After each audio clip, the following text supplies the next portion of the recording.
In this video, we're going to approximate fractions with decimals that do not terminate. So let's read this introduction. If a simplified fraction cannot be written as an integer over a power of 10, then its decimal expansion repeats. A decimal is a repeating decimal if its decimal expansion eventually repeats the same pattern of digits to infinity. So you've probably seen decimals like this before. We looked at one on the calculator in the last video. And the one we're going to start with is 1/3, and we're going to approximate it to 4 decimal places. So here's our decimal grid.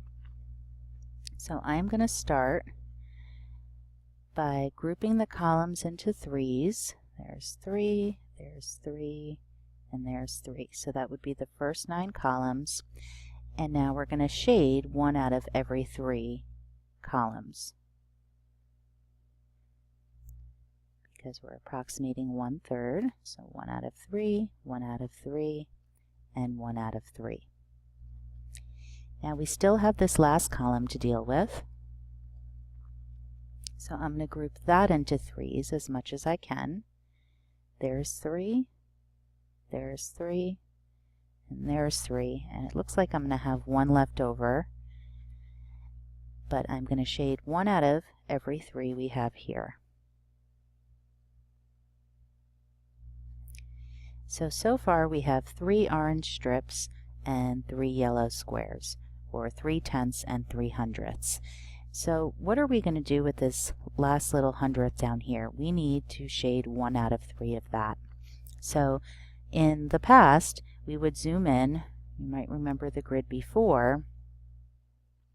We were just looking at the thousandths placed, and we zoomed in and we had something that looked like this. And each one of these was 1/10 of 100, or 1/1000th. And this was our 1000th decimal place. But this one is a little bit different. Notice it looks like just a smaller version of this big grid. And what we did here, or how I want you to think of it, is that we broke each of these 10,000ths. So we had 1,000th. And then we broke it into 10 pieces, each 1,000th. Break into 10 pieces. And if you break 1,000 into 10 pieces, that will give you 1/10,000th. And that's actually our next decimal place, and it continues on in this pattern forever, just like we've seen with our place value system. So each one of these small pieces in here is 1/10,000th. And if we were to look at a column, one column would be 1/1000th. So one column is 1 over 1,000 in this new smaller grid. And one square would be 1 over 10,000. Okay. So now that we've established that, and we know that this is exactly identical to this, it's just different unit fractions, we would shade this the same exact way we shaded this. It would just continue on. So we would shade 1 out of every 3 columns, and then we would shade 1 out of every 3, and then we'd be left with that last piece right in the bottom, just like we were up here. And this would go on forever and ever and ever. So what we found is that we had 3/10, 3/100. Then we repeated the process on the version with the smaller pieces. One column was 1/1000th, so we had 3 of those.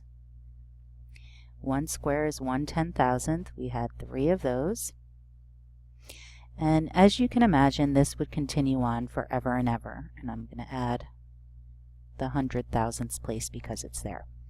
Okay, so our decimal approximation to 4 decimal places, so we'd want to go out to here. So that's why we need the 5th one. We are going to look at this place to see if we round up or round down. Since this is less than 5, we're going to round down, meaning we don't change this, and our decimal approximation to 3 decimals is 0.3333. Okay,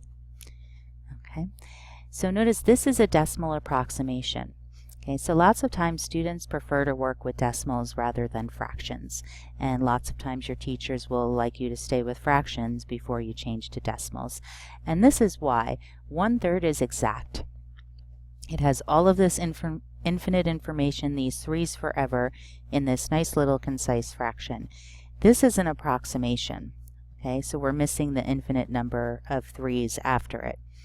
And it may not seem, these are pretty small pieces when you start getting down here, but really small things can add up. So if we were to multiply this by 1,000,000, it would make a big difference that we were missing these 3's. So in general, I hope you're more comfortable with fractions now. Stick with your fractions until the very end. If you're asked to write your final answer as a decimal, then you won't get any round-off error.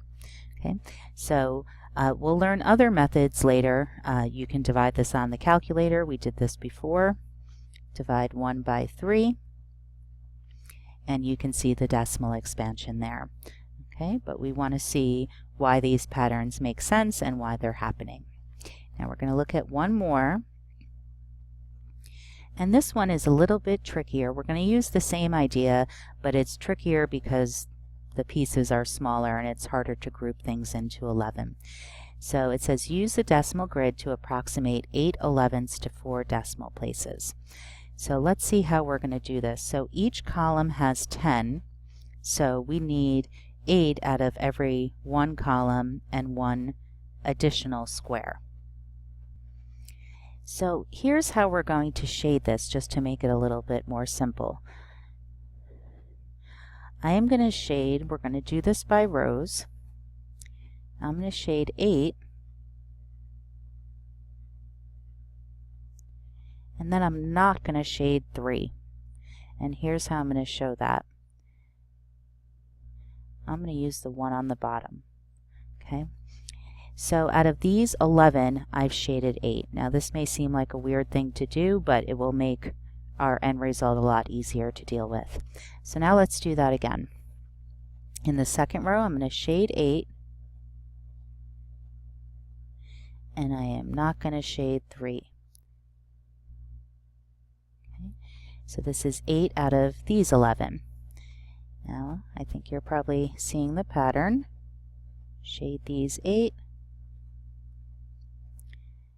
Don't shade these 3. Okay, and again, this is just a way of bookkeeping what we're doing, or else it can get horrendous. Shade these 8. Don't shade these 3.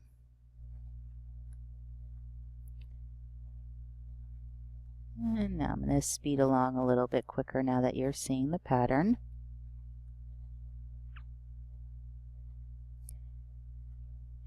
Eight. Skip 3. 8. Skip 3. 2 more to go. 8, but not these 3. Now our last one, 8, but not these 3. Okay, and notice again, just like we did before, we still have 1 left over. Okay, so we're going to have to use this zooming process. So first let's look at what we have here. So if we look at this grid, we have, this is 9 rows, and remember we went across 8, and 8 columns. So we just shaded 72 yellow squares. So we have 72 hundredths. So let's write this in here, 0.72. Okay. Now we'd have to repeat this process, which don't worry, I don't want to do it either, so you don't have to do it. Okay, what I will do is I'll just kind of look at how we'd shade this. It would end up like this.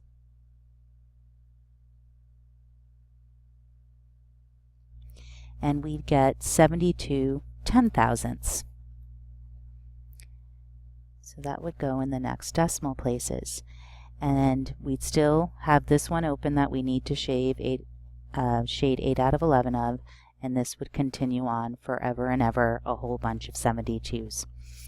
So our decimal approximation, we're asked to approximate it to 4 decimal places.